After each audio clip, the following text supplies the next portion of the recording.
వికృతి విరామ చిహ్నాలు. రాజు అనే పదానికి వికృతి పదం గుర్తించండి. రాముడు, ప్రభువు, చక్రవర్తి, రాయుడు. తానం అనే పదానికి సంబంధించి సరైన ప్రకృతి పదాన్ని గుర్తించండి. రాగం, తనువు, స్నానం, తాండవం. ఈ క్రింది వానిలో త్యాగము అనే పదానికి సంబంధించి సరైన వికృతి పదాన్ని గుర్తించండి. తాగము, తాగ్యము, త్యాగము, తగ్యము. పొత్తం అనే పదానికి వికృతి పదం రాయండి. పరిచయం, పుస్తకం, పతనం, పతంగం. మనుషులు దువ్వగా ఉన్న మమతల దూరం కాకూడదు. ఈ వాక్యంలో ఉన్న దువ్వు అనే పదానికి వికృతి పదం గుర్తించండి.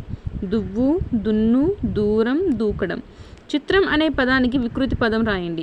చిత్తరువు, చితుకు, చినుకు, ఛత్రము. భాగవతం అనే పదానికి వికృతి పదాన్ని రాయండి. భాగోతం, భాగతం, భాగోతం, భాగతం.